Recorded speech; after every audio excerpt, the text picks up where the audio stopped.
रोहित जी, नाश्ता नहीं किए, कम से कम टिफिन तो लेते जाइए। समझ लो उपवास रख लिया हम आज। निर्वंश हो जा सरपंच, तू निर्वंश हो जा, निर्वंश हो जा तू, निर्वंश हो जा सरपंच, तू निर्वंश हो जा, निर्वंश हो जा।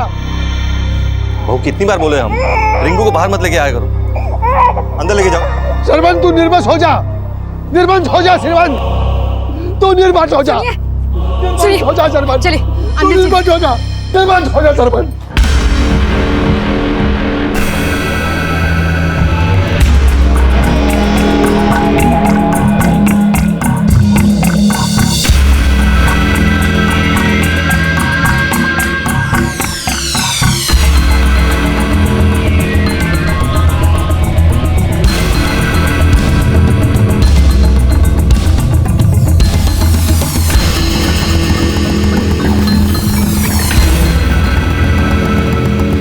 अरे रोहित, क्या हुआ तुझे? इतना अपसेट क्यों है? घर से झगड़ा करके आया क्या तू? रोहित मिश्रा दिन भर की थकान और अपने जीवन के कुछ अस्पष्ट तनावों से जूझता हुआ अपने घर लौटने ही वाला था कि कुछ ऐसा हुआ जिसकी उसने कल्पना भी नहीं की थी।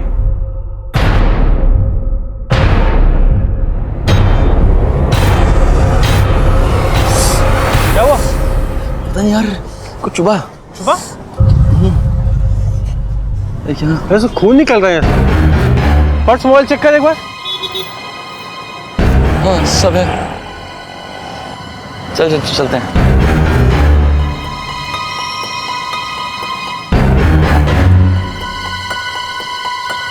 रोहित, रोहित, रोहित, रोहित, रोहित, रोहित।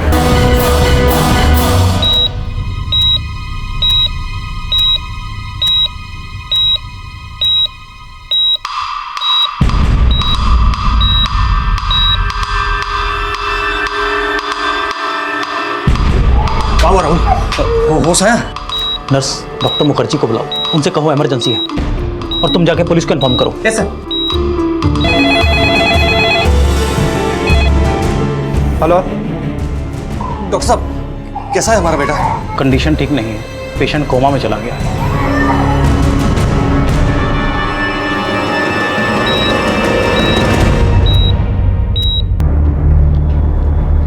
सर, पेशेंट के गले में सिरिंज के जरिए पॉइजन इंजेक्ट किया गया है। पॉइजन? पॉइजन क्या है ये भी समझ में नहीं आ रहा है, मगर पॉइजन इतना सेंसिटिव है कि बॉडी के सेंट्रल नर्व सिस्टम को पैरालाइज कर दिया है। डॉक्टर इमरजेंसी है। Excuse me.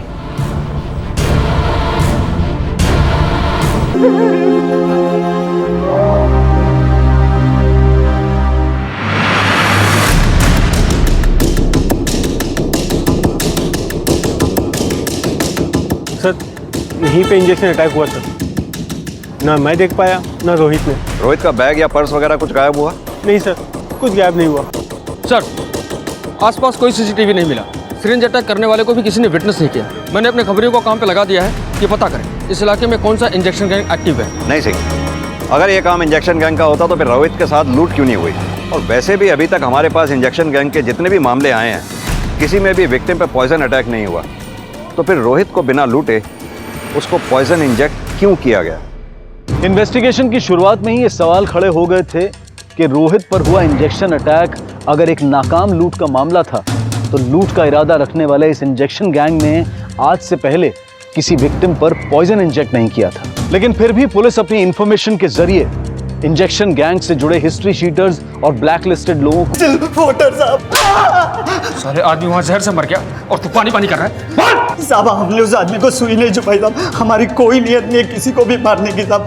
हम तो लोगों को सुई छुपाते और उनको लूट लेते साहब। रोहित पर हुए अटैक में किस गैंग की भागीदारी थी ये साफ नहीं था, लेकिन रोहित की पोस्टमार्टम रिपोर्ट में हत्या में इस्तेमाल किए गए जिस पॉइजन का जिक्र आया उसने इस केस को और भी सनसनीखेज बना दिया। पोस्टमार्टम रिपोर्ट के मुताबिक रोहित के ब्लड में कोबरा का जहर मिला, लेकिन कोबरा के जहर के साथ मिडाजोलम और फुटपिन नाम के केमिकल लिक्विड मिक्स किए गए, जिसकी वजह से बॉडी पैरालाइज हो गई और इनिशियल स्टेज पे पॉइजन के सिम्टम्स नहीं दिखे। यानी किसी ने पर्पसली ऐसा पॉइजन बनाया जिससे कि बचने की कोई गुंजाइश ही ना हो। पता लगाओ रोहित की लाइफ में कौन ऐसा है जिसका मोटिव रोहित को मारने का हो सकता है। सर निर्वंश हो जा तू। कहाँ है जख्म का नासिर बना रहे हो? चलो यहाँ से। निर्वंश हो जा। चलो निर्वंश हो जा तू। निर्वंश हो जा। निर्वंश हो जा। निर्वंश हो जा तू। तेरा वंश खत्म हो जाए। निर्वंश हो जा। तेरा वंश खत्म हो जाए। निर्वंश हो जा तू। सुनिए ये कौन है आदमी जो इतना चिल्ला रहा था? ये रोहित के ताऊजी हैं, सरबन मिश्रा के बड़े भाई। क्यों चिल्ला रहे थे? सर ये हमेशा ऐसी बद्दुआएं देते रहते अपने छोटे भाई को कि वो निर्वंश हो जाए, निर्वंश हो जाए। आधी बद्दुआएं तो इनकी लग भी चुकी है। आदि मतलब? सरबन का एक बेटा तो मर गया है, भगवान दूसरे को बचाए इसकी बद्दुआ से। साहब हमारे बड़े भाई साहब के 2 बच्चे थे। दोनों बच्चों का देहांत होने के बाद भाई साहब एकदम पगला गए, सबको श्राप देते हैं। पता चला आपके भी 2 बेटे हैं। आपका दूसरा बेटा कहाँ है? उसे ट्रैकिंग का शौक है, वो हफ्ता भर पहले ही उत्तरांचल गया है। उसे तो पता भी नहीं है साहब के उसका बड़ा भाई। आपने उसको फोन नहीं किया? फोन किए थे साहब, लेकिन वो नेटवर्क नहीं मिल रहा था। आपके पड़ोसियों को लगता है कि आपके बड़े भाई की बद्दुआ लग गई आपको। आपको क्या लगता है रोहित के मर्डर में किसका हाथ हो सकता है? हमें कुछ समझ नहीं आ रहा है सर। हम तो कोयले के व्यापारी हैं, मेहनत मजदूरी करके रोहित को पढ़ाया लिखाया, उसकी बैंक में डिप्टी मैनेजर की जॉब लगी तो सोचा कि बुढ़ापा सुधर जाएगा, लेकिन क्या पता था साहब हमारी आस ही मर जाएगी।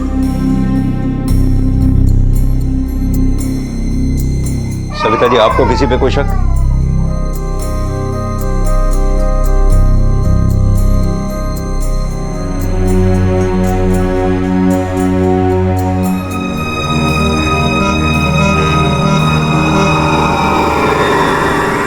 साहब हमको नहीं लगता कि उस बैंक वाले को इंजेक्शन गैंग वाले लोगों ने मारा होगा।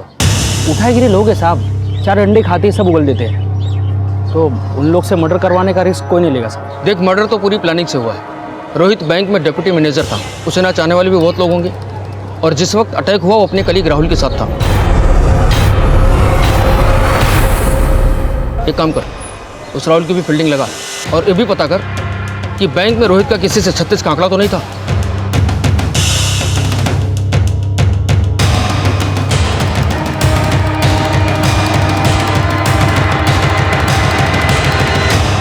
सुनिए साहब जो कुछ बोलना है हमें बोलिए, इन्हें कुछ मत बोलिए। ये किसी की कुछ बात नहीं समझते। लेकिन इन्हें गालियां दे दे के दूसरों को कोसना आता है। सबको नहीं कोसते, ये सरबन को ही कोसते बस। उसे ही क्यों? खा गया वो हमारे बच्चों को।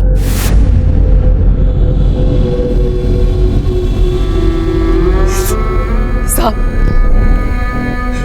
20 साल पहले की बात है, जब हम गांव में थे, हमारे बच्चे उस सरबन के आंखों के सामने खेल रहे थे और खेलते खेलते पैर फिसलकर तालाब में गिर गए, और एक कमीना सरबन खड़े खड़े देखता रहा। तैराक है वो, फिर भी जानबूझकर उसने नहीं बचाया ताकि हम दोनों के गुजरते ही सब कुछ उसका हो जाए। यही बात से इनका दिमाग हट गया और गांव की जमीन जायदाद सब कुछ बेचकर हम शहर चले आए, तो ये मरतूत ये भी पीछे पीछे चला आया। आपके पति कुछ काम काज भी करते हैं या सिर्फ अपने भाई को ही कोसते रहते हैं? साहब घर के पीछे 2 दुकानें हैं, उसका किराया आ जाता है, बस हमारी जिंदगी चलती रहती है। पर अब कुछ नहीं रहा, अब मौत का इंतजार है। साहब इनको चीनी का बीमारी है, वो इंश्योरेंस का इंजेक्शन लगाते हैं।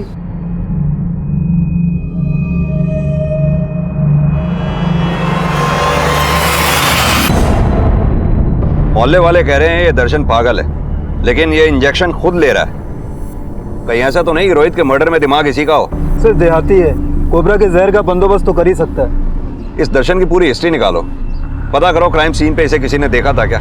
सर पुलिस एक तरफ ये जानने में जुट गई कि कहीं रोहित के पिता के बड़े भाई की बद्दुआ में किसी अपराध की मंशा तो नहीं छिपी थी। वहीं पुलिस इन्फॉर्मर्स के जरिए यह भी पता लगाया जा रहा था कि कहीं रोहित के मर्डर का एंगल रोहित के कामकाज से तो नहीं जुड़ा था। लेकिन फिलहाल पलड़ा रोहित के पिता और उनके भाई की पुरानी रंजिश का ही भारी था।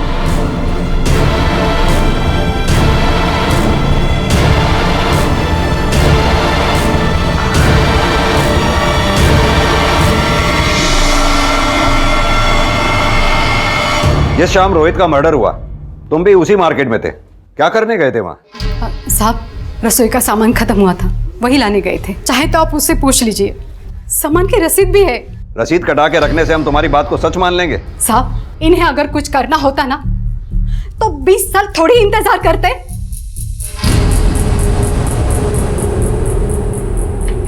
सर रसीद सही है, रसीद पर 4 बजे का टाइम है, जबकि रोहित पर अटैक शाम को 5 बजे हुआ है। दर्शन उसकी पत्नी पार्वती 5:30 बजे घर गए।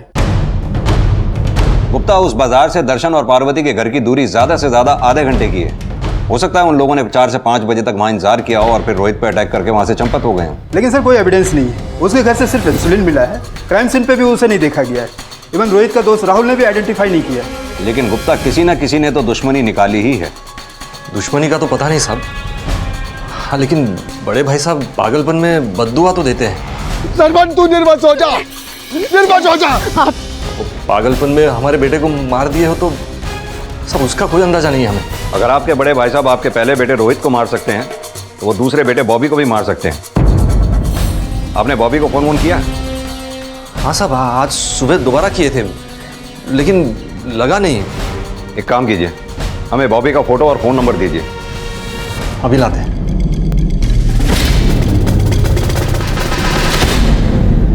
number you have called is currently not reachable. Sir Bobby का फोन नॉट रीचेबल। सरबन ने कहा था कि बॉबी उत्तरांचल गया है। ये बॉबी के फोन की लास्ट लोकेशन निकालो, पता करो उसका फोन लास्ट टाइम उत्तरांचल के किस एरिया में एक्टिव था।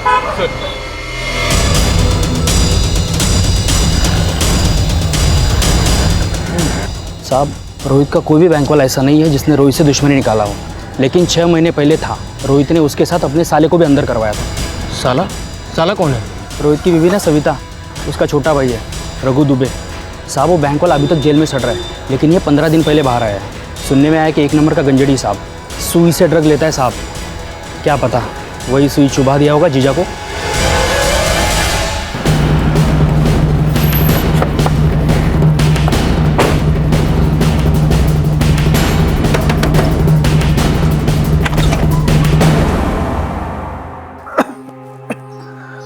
साहब रघु घर पे रहता कहाँ है?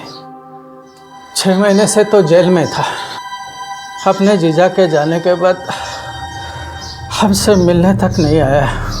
रघु का नंबर दीजिए हमें। हाँ, अभी देती हूँ। इसके लिए आप जिस नंबर को डायल कर रहे हैं वो इस समय स्विच्ड ऑफ है। सर फोन बंद आ रहा है। हाँ सर, रघु को नशे की आदत थी, पर हमको उससे मिले अरसा हो गया सर। वो इस वक्त कहाँ होगा हमको कुछ नहीं पता है। रघु को उसके जीजा ने ही जेल करवाई थी, ये तो पता ही होगा आपको। हाँ सर, बात ये था कि रघु अपना टैक्सी डालना चाहता था और उसी चक्कर में रोहित जी से वो उनके बैंक से लोन निकलवाने के लिए कहता रहता था। रघु, मैंने तेरा सिबिल रिकॉर्ड चेक करा है, नेगेटिव है, तुम्हें लोन नहीं मिल सकता। जीजू आपके होते हुए हमको लोन ना मिले, ऐसा कभी हो सकता है? जीजू को चक्कर चला दिए ना, हमको बहुत जरूरत है। आप कर सकते हो। आप रघु, रूल्स होते हैं और मैं रूल्स नहीं तोड़ सकता। और जीजू आप तो। उसके बाद रघु ने क्या कांड किया हमको कुछ नहीं पता है। सर रघु तब के स्क्रूटनी ऑफिसर प्रकाश पांडे को रिश्वत देकर लोन क्लियर करवाना चाहता था। इस बात का पता रोहित को चल गया। कल तक पे ऑर्डर बन जाएगा, परसों तक तुम्हारे घर पहुंच जाएगा। आज रात को मेरी पेशगी दे देना, वरना लोन अटका रहेगा। लाओ पे ऑर्डर लाओ, अभी एंड कैश करवा देता हूँ। क्या जीजू छोड़ो ना, रहने तो प्रकाश बाबू करवा दिए, आप नहीं करवा पाए तो बस इतनी सी बात है। और रूल तोड़ा है ना आपने, दोनों को जेल की हवा खिलवाऊंगा। ये तुमने ठीक नहीं किया। रोहित मिश्रा बहुत पछताओगे तुम, देख लेंगे हम तुम्हें। रोहित की हत्या में पुलिस अब तक रोहित के पिता और उसके पिता के बड़े भाई की रंजिश को उसकी हत्या की वजह मान रही थी, लेकिन इस बात की भी संभावनाएं खड़ी हुई कि कहीं रोहित की हत्या में रोहित के साले रघु दुबे का तो हाथ नहीं है। और जल्द ही ये संभावनाएं रोहित के भाई बॉबी के उत्तरांचल में होने के रहस्य को इस अपराध से जोड़ने वाली थी। बस देर थी रघु दुबे के मिलने की, और जल्द ही पुलिस ने पता लगाया कि जेल से छूटने के बाद आजकल रघु दुबे कहां था।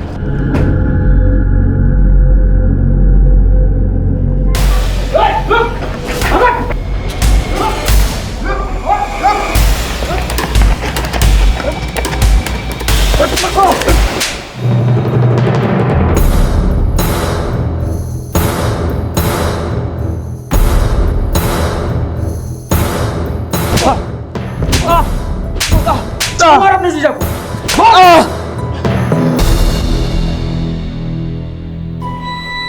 हाँ, ड्रग्स लेता हूं मैं, पर मैंने भी अपनी लाइफ सेट करने का सोचा था। बोला था टैक्सी डालना है, लोन करवा दो, लेकिन वो जीजा, हट, काहे का जीजा, 6 महीना जेल में रहना पड़ा, नशा मुक्ति करना पड़ा, और जेल से बाहर आते ही अपने जीजा को मुक्ति दे दी। अरे बाजार में उसे सुई चुबो दी, जहर कहां से लाया था? अब आप क्या मुझे वो इंजेक्शन गैंग वाला समझ रहे हैं? अपने नशे के इंजेक्शन लगाते में हाथ कांपते हैं मेरे, और आपको लगता है कि मैंने भरे बाजार में उसके जहर का इंजेक्शन लगा दिया? सिंह, चल इसका नशा उतारो अच्छी तरह से, तभी उगलेगा ये। साहब, मैंने कोई मर्डर नहीं किया। ये जहर वहर मेरे समझ के बाहर है बिल्कुल। इस सब के पीछे जीजा के भाई का हाथ है, अब वो भी सुई से ड्रग्स लेता है। वो भी ड्रग्स लेता था? जीजा को बड़ा गर्व था अपने भाई पर, फिर मैंने उसे नशेड़ी बना दिया।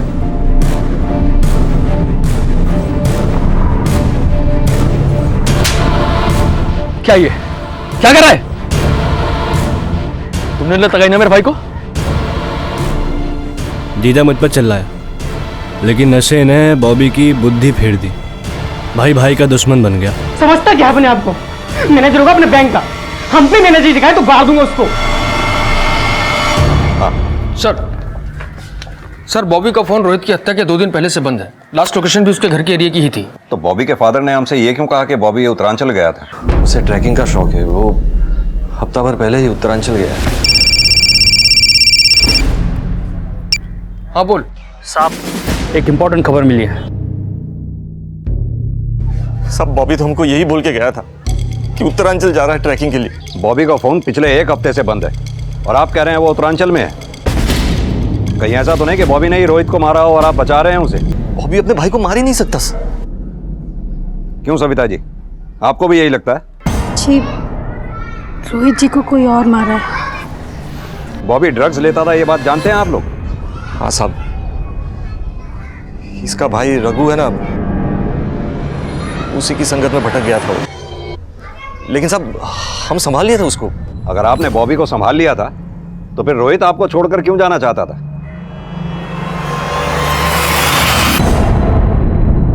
हमें यह भी पता चला है कि रोहित अपने बैंक के पास ही किराए का मकान ढूंढ रहा था।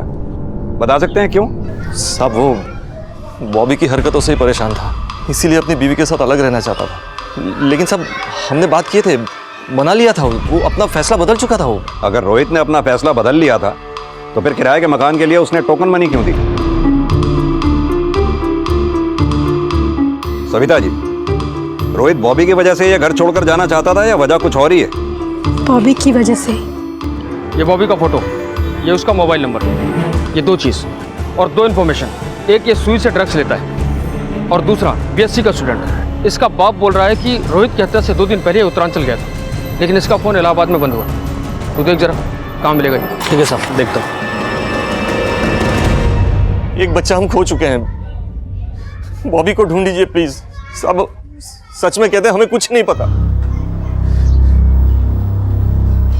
हमें तो लगता है साहब कि इस यमदूत ने कुछ किया है। दर्शन मिश्रा की बद्दुआ क्या सिर्फ उसकी जबानी भड़ास थी या उसके किए गए अपराध का कबूलनामा? ये पता लगाने के लिए पुलिस दर्शन के पागलपन को उसका दिखावा समझकर उससे सच उगलवाने की कोशिश के बाद भी वो निर्वंश की रट लगाए हुए, और रघु भी वहीं का वहीं है। साहब, ये रिपोर्ट देखिए साहब, उनकी दिमागी हालत ठीक नहीं है साहब, उन्हें कुछ नहीं किया है साहब। देखिए रिपोर्ट, देखिए साहब। ये रिपोर्ट दिखाकर तुम साबित क्या करना चाहती हो कि पागल आदमी मर्डर नहीं कर सकता? उनका शरीर देखिए, बीमारी से शरीर उनका आधा हो रखा है। अब चलते चलते हाथ नहीं लगते हैं। साहब हमारी मानो तो रोहित की बीबी के गिरबान में झांक कर देखो, खोट वही है। तुम कहना क्या चाहती हो? साहब वो शादी के वक्त पेट से थी और शादी के बाद 7 महीने में उसे बच्चा हुआ। आपको यकीन नहीं तो आप पता कर लो।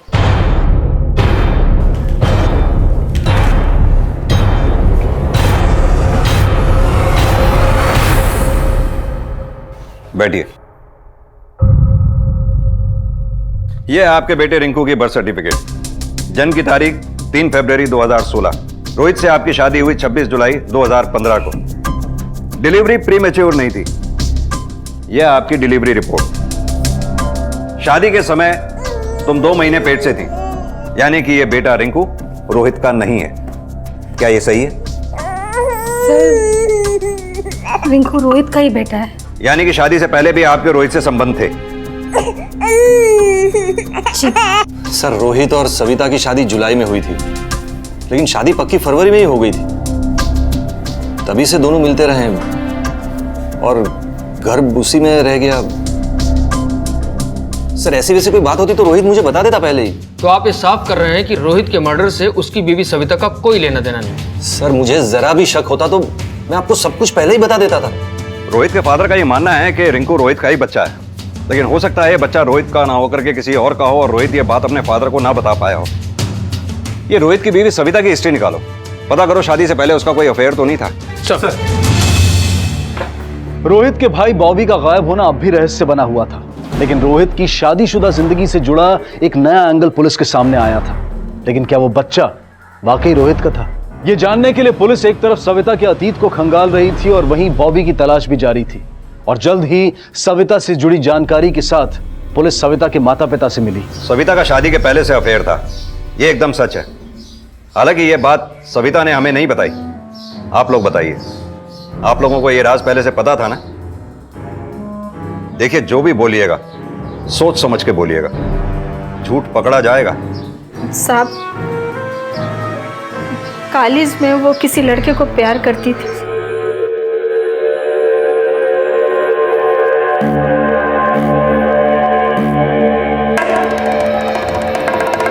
भाई गांजा पी के घूम रहता है और तू दूसरी जाति के लड़के के साथ इश्क लड़ा रही है। घर की मान मर्यादा की कोई फिक्र है कि नहीं? माँ साकेत बहुत अच्छा लड़का है माँ। पापा वो हमसे शादी तक करना चाहते। चुप कर एकदम। बाप का कैंसर का इलाज करने का पैसा नहीं है और तू मैं वो पापा के इलाज के लिए पैसे तक दे रही हूँ। चुप कर बेशरम, कहाँ बके जा रही है हैं? अरे दिमाग तो ठीक है तुम्हारा? आप बैठिए। अरे कैंसरवा नहीं, इन बच्चों की हरकतें हमारी जान ले ली है। पापा ऐसा मत कहिए प्लीज। साकेत खबरदार उसका नाम लिया हमारे सामने तो। अरे आज तुम्हें फंसाने के लिए वो पैसे दे रहा है और कल पैसों के लिए तुम्हें भेज दिए तो? पापा ऐसा बस जाओ अंदर जाओ।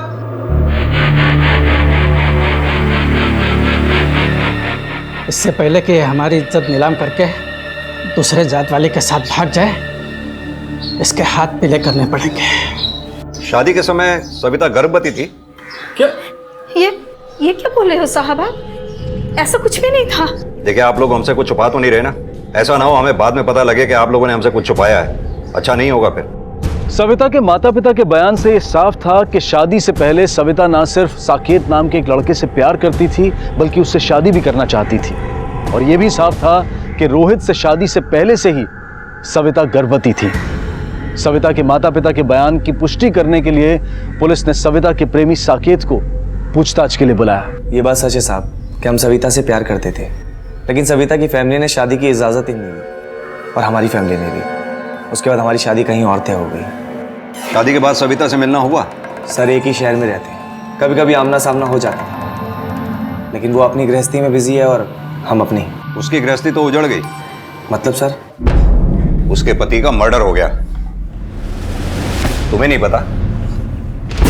नहीं साहब, ये कब हुआ?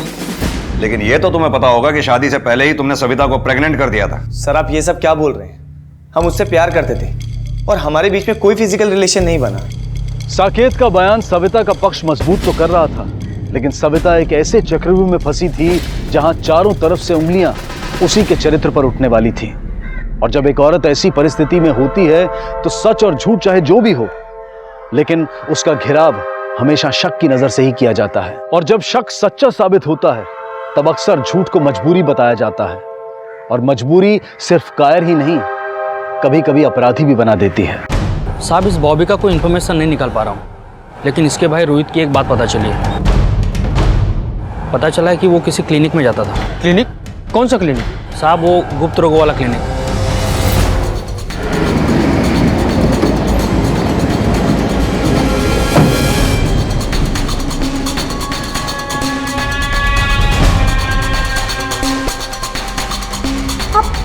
आप बार बार एक ही बात क्यों पूछ रहे हैं?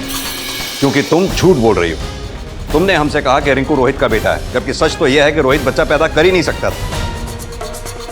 ये रोहित की मेडिकल रिपोर्ट जहां से वो इलाज करवा रहा था वहां से हमें मिली है। अब तुम हमें सच सच बताओ कि रिंकू बच्चा किसका है।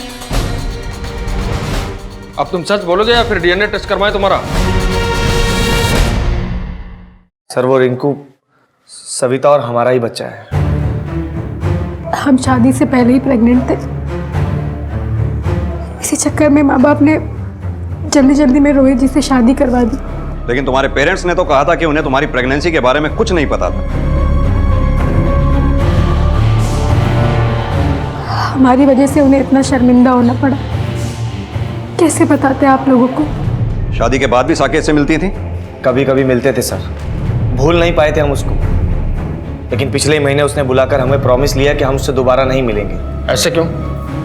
वो बोली कि हम अपने हस्बैंड को और धोखा नहीं दे सकते, वो बहुत अच्छे आदमी हैं और तुम हमेशा के लिए मुझे भूल जाओ। सर, हम तो पहले भी नहीं मिलना चाहते थे, पर एक दिन साकेत हमें मार्केट में मिल गया। सविता, कैसी हो तुम? अच्छे हैं। लेकिन हम अच्छे नहीं हैं तुम्हारे बगैर। देखो साकेत, अब तुम्हारी भी शादी हो चुकी है और हमारी भी। लेकिन हम दोनों प्यार करते हैं। तुम हमसे एक बार कह दो, हम अपनी बीवी को तुम्हारे लिए छोड़ सकते हैं। पर हम ऐसा कुछ नहीं कर सकते साकेत। बेहतर होगा तुम हमें भूल जाओ। देखो, हमें अवॉइड मत करो, वरना हम जाके तुम्हारे पति को सब बता देंगे।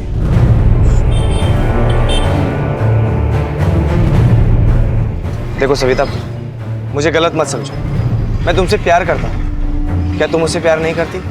सर, हमें समझ नहीं आया कि खुद को रोकें या क्या करें, और हम आए दिन साकेत से मिलने लगे। और एक दिन रोहित जी के पापा को हम पे शक हो गया।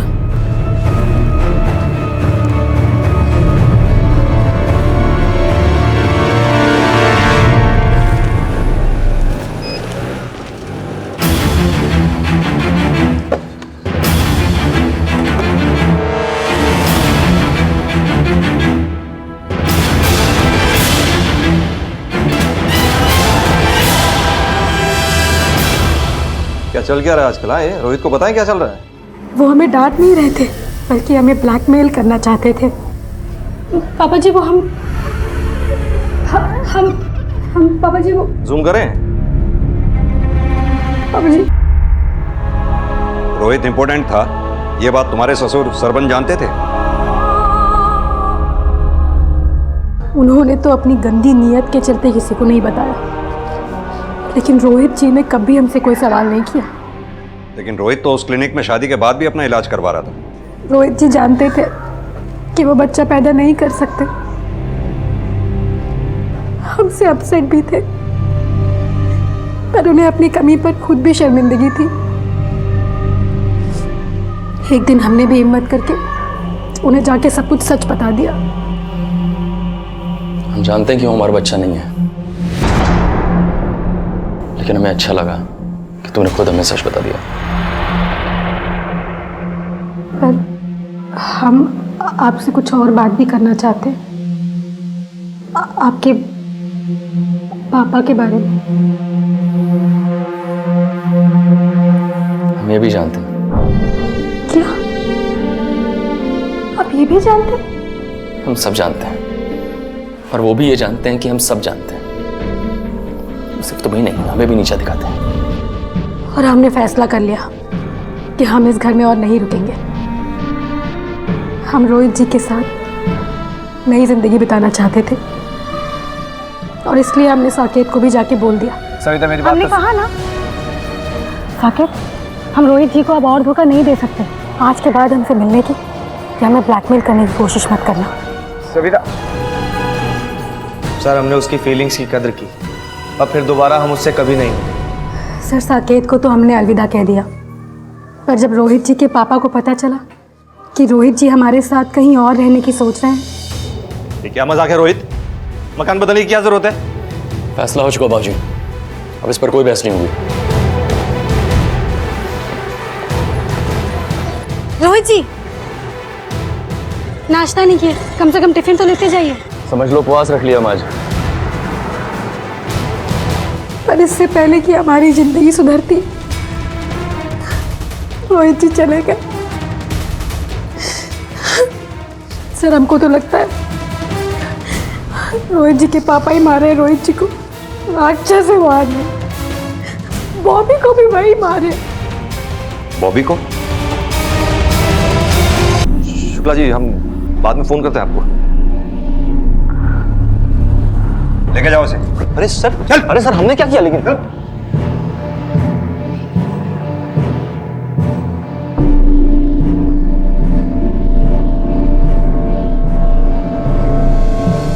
सर, वो लड़की बकवास कर रही है। हमने उसकी कोई तस्वीर नहीं खींची और ना ही कोई गंदा रिश्ता बनाया। गंदा रिश्ता ही नहीं बनाया, बल्कि अपने दोनों बेटों बॉबी और रोहित का मर्डर भी किया तुमने। फंस ना जाओ इसलिए फोटो डिलीट कर दी। हमने ऐसा कुछ नहीं किया है सर। सर, हमें तो लगता है कि ये सब सविता की चाल है। उसने अपने प्रेमी साकेत के लिए हमारे दोनों बेटों को मार दिया होगा और अब हमें फांस रही है। सर, उसने सारी फोटो डिलीट कर दी होगी। सर, हम झूठ नहीं बोल रहे हैं। हमने अपनी आंखों के सामने देखा था उसको बॉबी को मारते हुए। हमें लग रहा है रोहित को भी उसी ने मारा होगा। अच्छी तरह से सोच के बोलो, बॉबी ने तुम्हें तुम्हारे ससुर के साथ देखा था या फिर साकेत के साथ? सर, आप हमारा विश्वास क्यों नहीं कर रहे हैं? हम सच कह रहे हैं। सर, हमें तो ये तक नहीं पता था कि सविता का ससुर सविता के साथ इतना बुरा कर रहा था। हम सच कह रहे हैं सर, हमने तो उससे मिलना तक छोड़ दिया था। सरबन के टेम्पो को फॉरेंसिक के लिए भेजो। जिस दिन बॉबी गायब हुआ, सरबन, सविता, साकेत तीनों के फोन लोकेशन निकलवाओ। यह साफ है कि बॉबी को मारने के बाद उसकी लाश को ठिकाने लगाया गया। कि बॉबी को मारने वाला और रोहित को जहर भरा इंजेक्शन देने वाला इन्हीं तीनों में से कोई एक है। ये तीनों पिछले दिनों क्या कर रहे थे, किस किस से मिल रहे थे, सब पता लगाओ। सर, ये साकेत के पिछले 2 महीनों के कॉल रिकॉर्ड्स हैं। इनमें एक आदमी प्रहलाद है जिससे लगातार बात हो रही थी। ये आदमी पैथोलॉजिस्ट है, ब्लड यूरिन की जांच करता है। हीरानगर में इसकी लैब है सर। चलो सर। साकेत मेरा दोस्त है सर। उसके पड़ोस में सैंपल कलेक्ट करने आता था, राह चलते मुलाकात हुई और दोस्ती हो गई, बस। इस पैथोलॉजिस्ट प्रहलाद की पूरी हिस्ट्री निकालो। कहीं ऐसा तो नहीं कि कोबरा के जहर वाला इंजेक्शन इसी ने बनाया हो? हेलो, ठीक है, थाने में मिलते हैं। सर, बॉबी का फोन बंद होने के बाद सरबन टेम्पो के साथ रामनगर सिग्नल क्रॉस करते हुए एक सीसीटीवी कैमरे में कैप्चर हुआ है। ये देखिए सर, सरबन। इसके फोन लोकेशन के हिसाब से उस दिन ये रामनगर एरिया में गया था, जंगल वाला एरिया सर, और वहां से सीधा वापस घर।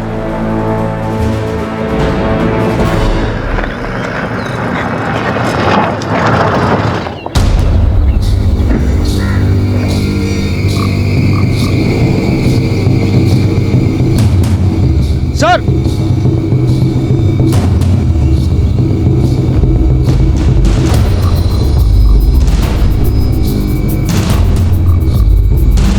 जो ह्यूमन बोन्स पुलिस को मिली उनका डीएनए टेस्ट होना अभी बाकी था, लेकिन शक के आधार पर सरबन मिश्रा को फिर से तलब किया गया।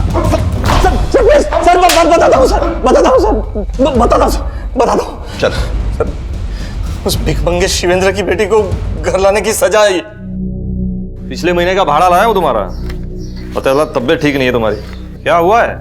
क्या बताएं सरपंच, डॉक्टर ने कैंसर बताया। अरे तो इलाज कराओ इसका। कैसे करवाएंगे इलाज? पैसा कहाँ है? और इसकी शादी भी करवानी है। पता नहीं सब कैसे होगा। अपनी बेटी दोगे? मतलब देखो सारा इलाज मैं कराऊंगा, सारा खर्चा, ये घर का महीने का खर्च सब दूंगा। आप कैसे बात कर रहे हैं? आपके बेटे की उम्र की है वो? अरे मेरा बेटा है इसकी उम्र का, उससे ब्याहते हैं ना। अरे मुंह मीठा कराओ, अब तुम हो गए हो मेरे ससुर समधी। अरे क्या देख रहे हो, ये पकड़ो, अरे ये लो। उसके इलाज का पैसा दिया हमने और बदले में उसकी बेटी की इज्जत लूटी, उसके साथ जबरदस्ती की, बहू की मर्यादा का उल्लंघन किया, अपने बेटे की हत्या की। सिर्फ बॉबी को मारा है सर, सिर्फ बॉबी को मारा है हमने सर, रोहित को नहीं मारा हमने सर, रोहित को हमने नहीं मारा सर, हम सच बोल। सरबन ने मान लिया था कि बॉबी की हत्या उसने की थी, लेकिन रोहित की हत्या के षड्यंत्र में एक नहीं 2 लोगों की भूमिका थी। सर आपको गलतफहमी हो रही है, सर हमने कुछ नहीं किया। तेरे उस पैथोलॉजिस्ट दोस्त प्रहलाद की सारी हिस्ट्री निकाल ली है हमने। डीएनसी बैंक में अकाउंट है आपका? जी। 25 तारीख को 1.5 लाख रुपए, 27 तारीख को फिर 1.5 लाख रुपए आपके अकाउंट में क्रेडिट हुए। कहां से आए थे इतने पैसे? और प्रहलाद ने मान लिया है कि तूने ही रोहित को मारने के लिए उसे पैसे दिए थे। हाँ, हमने ही रोहित को मरवाया। हमें लगा कि रोहित को अगर रास्ते से हटा देंगे तो सविता को हम तक आने में कोई दिक्कत नहीं होगी। हमारी शादी वहां हुई जहां प्यार नहीं था, और जहां प्यार था वो हमें मिली नहीं। सविता को मिलने के लिए हमने ब्लैकमेल किया, जबरदस्ती की, मगर वो रोहित, उस रोहित के चक्कर में आके सविता ने हमसे मिलना बंद कर दिया। और फिर हमें लगा कि रोहित को रास्ते से हटाना हो, वो भी हमेशा के लिए। अखबार में खबर छपी थी, सिरिंज अटैक, और हमने इंटरनेट पर भी पढ़ा था कि सेकेंड वर्ल्ड वॉर में एक ऐसा जहर इस्तेमाल हुआ था जो सिरिंज से दिया जाता है, और जहर भी ऐसा कि कोई ये ना पता लगा सके कि आदमी की मौत कैसे हुई है। एक पैथोलॉजिस्ट प्रहलाद हमारे पड़ोस में आया जाया करता था, हमने उससे दोस्ती कर ली। हमारे बहुत मनाने के बाद हमारी उससे 3 लाख रुपए में डील तय हुई। कभी कभी रिश्ते चाहत से नहीं मजबूरी से बनते हैं, लेकिन निभते तभी हैं जब एक दूसरे की कमजोरी को सच्चे जज्बातों की ताकत दी जाती है। रोहित और सविता ने एक दूसरे की कमी को इसी भावना से स्वीकार तो कर लिया था, लेकिन बुरी नीयत रखने वालों ने उन्हें ये नियति दी, और वो चाह कर भी एक दूसरे के पूरक नहीं बन पाए। कहते हैं कि औरत बड़े से बड़ा दर्द बर्दाश्त कर सकती है, लेकिन गलत सह के सहनशील बनना और उसे मजबूरी मानकर खामोश हो जाना, ये सही नहीं है। इसी विचार के साथ अब मैं अनूप सोनी आपसे विदा लेता हूं। फिर मुलाकात होगी अगले एपिसोड में एक और चौंका देने वाले केस के साथ। तब तक अपना और अपने परिवार का ख्याल रखें और देखते रहें क्राइम पेट्रोल डायल 100। सबक एक को सीख हम सबको। जय हिंद।